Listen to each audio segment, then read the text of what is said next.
안녕하세요.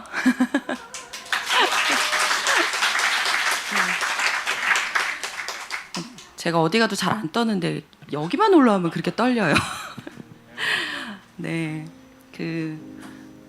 제가 오늘 간증자로 올라왔는데 벌써 이러면 안 되는데.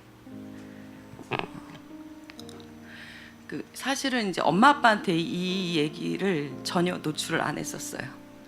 연세가 많으셔가지고 혹시 걱정하실까봐, 몸 상하실까봐. 다 해결된 일이니까, 해결돼서 나온 거니까 엄마 아빠 너무 걱정하지 마시고요. 네. 네, 내용이 하나님의 사랑과 은혜만 기록하고 기억되는 시간이 되었으면 좋겠습니다. 시작할게요. 1월 30일 오전 남편으로부터 문자 한 통을 받았습니다. 여보, 나 해고됐어. 남편은 사장과 본부장으로부터 회사 분위기를 저해한다며 증거 자료가 있으니 지저분하게 굴지 말고 사직서를 쓰고 나가라는 협박과 같은 해고 통보를 받았습니다. 머릿속은 멍하고 속은 답답하고 마음은 억울하고 분했습니다. 본부장과의 갈등, 사장의 채용 비리를 언급한 것 외에는 해고의 정확한 이유를 알지 못했습니다. 어제까지 하하호하던 동료들은 해고 통보에 남편을 피했고 눈도 마주치지 않았습니다. 동료들의 행동이 그들의 거짓 진술에 네라고 사인한 것 때문임을 뒤늦게서야 우리는 알게 되었습니다. 한 번도 열리지 않았던 징계위원회인데 징계로 인한 해고라는 해고 통지서의 내용은 납득하기가 어려웠습니다. 무엇보다 징계 사유가 직장 내 괴롭힘과 성추행이라는 이유를 받아들일 수 없었습니다. 사단은 순간적으로 저에게 이 사람이 직장에서 어떻게 행동을 하고 다니는 거야? 내가 아는 남편 맞아? 하는 의심을 넣었지만 하나님의 은혜는 내 남편은 그럴 사람 아니지 라는 믿음으로 바꿔주셨습니다. 제가 아는 남편은 뒤에서 욕은 좀 하고 수근거리기는 해도 직장 내 괴롭힘이나 성추행을 할 만한 사람이 아니라는 것을 알았기에 뭔가 거짓이 있음을 짐작했습니다. 그리고 이 오명은 꼭 벗어야 한다는 생각밖에는 없었습니다. 남편이 이름이 더럽혀지는 것을 그대로 보고만 있을 수는 없었습니다. 그래서 우리는 부당해고 신고를 결정했습니다. 오랜 동안 친분이 두터운 멘토 목사님을 통해서 노무사를 만났고 노무사는 우리에게 이유사와 답변서를 주고받는 과정이 힘들 수는 있지만 흔들리지 말라고 했습니다. 개인이 회사를 상대하는 것이 눈앞의 현실은 골리앗과 같았고 기다림은 막막하고 답답한 긴 터널과 같았습니다. 충격이 컸던 남편은 잠도 못 자고 식사도 못 했습니다. 심리검사를 해보니 심한 외상후 스트레스와 정신적 손상이 나타났고 결국 정신과 치료에 약물을 복용하면서 하루하루를 버텼습니다. 갑작스럽게 경제적 문제가 당면했기 때문에 대출 금리를 감당하기가 어려웠고 우리는 우리가 할 수 있는 최선으로 이사를 결정했습니다. 그리고 지난 4월 대출이 없이 살 수 있는 곳으로 이사를 했습니다. 긴 기다림의 시간에서 우리는 우리의 무능함을 오롯이 경험하는 것 외에는 아무것도 할 수가 없었습니다. 억울했고 분했고 배신감이 마음을 눌렀습니다. 고통의 시간 속에서 우리는 하나님을 의지할 수밖에 없었습니다. 매일 새벽 기도의 자리로 나갔습니다. 말씀의 자리와 기도의 자리를 찾으며 하나님을 의지했습니다. 당연히 마땅히 드려야 하는 예배인데 평탄할 때는 소홀히 여기다가 아쉬움이 오니 그제야 하나님을 찾고 예배하는 저를 보게 되었습니다. 하나님의 뜻대로 살지 않고 세상의 권력과 성공을 잡으려 했고 허영의 시장에서 교만함으로 살고 있는 우리의 모습을 보게 되었습니다. 자식이 부모의 사랑과 희생에 감사하기보다는 당연시 여기는 것처럼 저 또한 하나님의 은혜를 당연히 여겼고 하나님을 금송아지 우상처럼 두고 내 욕심을 위해 하나님을 이용하고자 하는 어리석음이 예배의 자리에 고스란히 담겨 있는 모습을 보았습니다. 나는 내가 하나님을 찾았다고 생각했지만 나를 사랑하시는 하나님께서 나를 살리시기 위한 그분의 사랑과 은혜의 부르심이었다는 것을 그제야 깨닫게 되었습니다. 감사의 예배를 통해 우리는 하나님과 친밀해지며 조금씩 하나님과의 관계가 회복되기 시작했습니다. 항상 기뻐하라. 쉬지 말고 기도하라. 범사에 감사하라. 이것이 그리스도 예수 안에서 너희를 향한 하나님의 뜻이니라. 아멘. 남편과 저는 불편한 것도 감사, 절망 중에도 감사, 보이지 않는 것에도 감사하기 시작했고 작고 사소한 모든 것이 하나님의 은혜이고 감사임을 고백했습니다. 남편은 이 시간을 하나님과 친밀해지는 시간으로 보내고 싶다고 고백했습니다. 믿었던 회사의 동료들에게 배신당하고 큰 상처를 입었지만 하나님만이 믿음의 대상이심을 깨닫게 하셨습니다. 그리고 하나님께서는 남편을 붙들고 계심을 보여주셨습니다. 일이 끊어진 상황이었는데 무기력해지고 힘을 잃고 쓰러질까봐 하나님은 크고 작은 일거리를 적절한 타이밍에 공급하셨고 힘을 내라, 내가 너와 함께 있다는 메시지를 주셨습니다. 남편에게 부어주신 일의 공급은 하나님의 위로이자 격려였습니다. 하나님의 돌보심으로 고통스럽던 기다림은 평안의 기다림이 되었습니다. 세상에서 조롱받을 수 있는 상황들이 우리에게는 요셉의 삶처럼 하나님이 형통함이 되었습니다. 하나님께서는 우리가 그들을 위해 기도하게 하셨고 하나님 앞에 회개하고 용서하고 또 화해할 수 있기를 바랬습니다. 하나님을 아는 그들이기에 하나님 앞에 회개하고 돌아올 수 있도록 기회를 부어주시기를 기도했습니다. 5월 16일 심사의 날, 남편은 그들을 만났습니다. 노동위원회는 서로 타협할 것을 제의했고 우리는 이 싸움을 빨리 끝내고자 동의했지만 그들은 거절했습니다.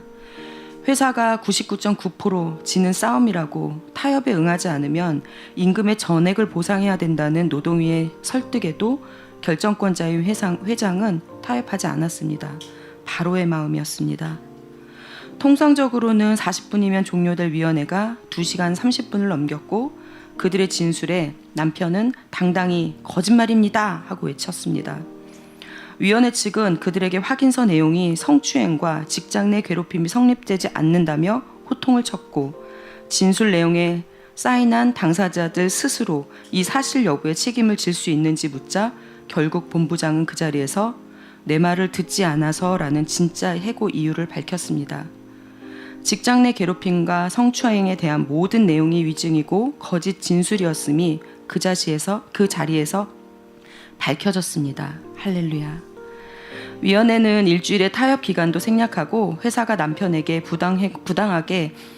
부당하게 해고했음을 선고했습니다. 그리고 남편은 복직이 되고 지난 4개월간의 임금도 모두 받을 수 있게 하셨습니다. 하나님이 하셨습니다. 하지만 승리의 기쁨을 사단은 조용히 기다렸습니다.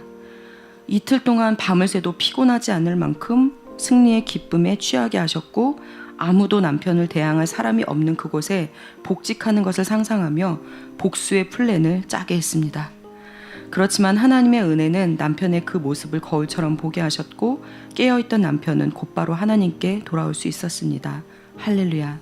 끝까지 우리를 지키시는 하나님께 감사와 찬양을 올려드립니다. 또 한 가지 다른 은혜는 우리 마음의 고마움과 소중함을 깨닫게 하신 것이었습니다. 이전에 우리는 소중히 여기는 법도 사랑하는 법도 잘 몰랐습니다. 그래서 하나님을 사랑하고 하나님을 소중히 여기는 법도 잘 몰랐습니다. 세상의 값비싼 물건은 소중히 여기고 소중히 다루면서도 정작 하나님과 가족은 소중히 여기지 않았습니다. 물건만도 못한 취급을 했습니다. 회개합니다. 우리 눈은 서로의 연약함이 더 잘 보였습니다. 상대의 연약함과 부족함을 볼 때 서로를 무시하거나 비난했습니다. 하나님이 주신 좋은 점은 보지 못했고 사단이 주는 부족함과 연약함만 보여 겉으로건 속으로건 무시하고 비난했습니다. 서로의 희생과 헌신도 당연하게 여겼습니다. 부부가 한 몸이 되어 사랑하기보다는 두 몸으로 떨어져 서로를 등지고 각자 심판의 자리에 앉아 판단하고 정죄하며 하나님 노릇을 하고 있었습니다. 우리는 회개하고 용서하기를 원하시는 하나님 마음에 순종했고 미안함과 고마움을 전했습니다. 하나님께서는 더러웠던 우리 마음을 하나씩 하나씩 깨끗하게 하시고 정결하게 해주셨습니다. 고난이 축복이다. 평탄할 때 조심하라는 말이 있습니다.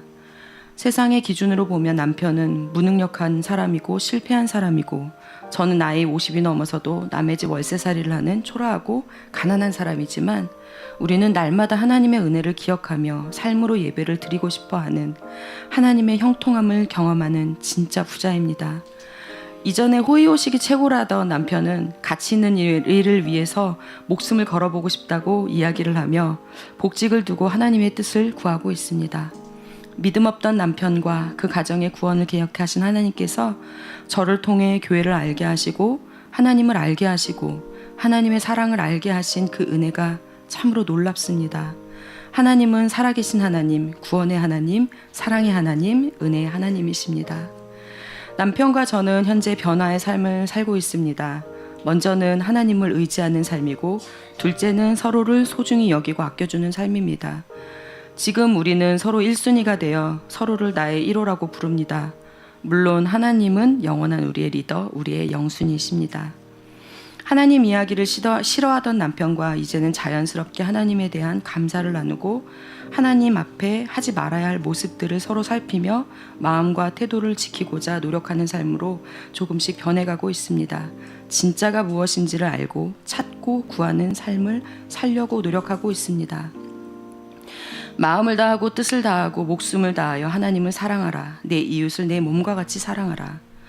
하나님의 말씀을 지키고 뜻을 따르려는 사람들의 그 사랑의 노력은 하나님은 기뻐하시고 또 우리로 인해 사단이 감히 하나님을 조롱하지 못하도록 하나님의 이름이 우리로 인해 더럽혀지지 않고 오직 하나님만 의지할 수 있기를 날마다 기도합니다.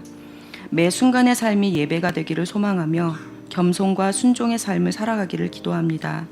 내 곁에 두신 나의 반쪽 남편과 가족들을 더욱 사랑하고 직장의 동료들과 교회 지체들을 겸손한 마음으로 사랑할 수 있기를 오늘도 기도합니다. 우리를 하나님의 자녀로 삼아주시고 아버지라 부르게 하신 나의 주 나의 하나님, 내가 하나님이다. 내가 너의 하나님이다. 내가 나보다 더 너를 사랑한다. 이 말씀을 날마다 귓가에서 외치시는 그 하나님의 열심과 사랑의 노력 앞에 말로는 형용할 수 없는 마음의 감사와 찬양을 올려드립니다. 하나님만이 나의 하나님이시고 우리의 하나님이시고 살아계신 하나님이십니다. 끝으로 저 같은 사람을 이 귀한 자리에 세워주셔서 하나님의 사랑과 은혜를 자랑하게 해주셔서 감사드립니다. 그리고 이 자리를 빌어 오래전부터 지금까지 저와 남편을 위해 기도해 주신 모든 분들께 진심으로 깊은 감사의 마음을 전합니다. 고맙습니다. 우리를 구원하시고 회복시키신 하나님 아버지께 모든 영광을 올립니다. 감사합니다.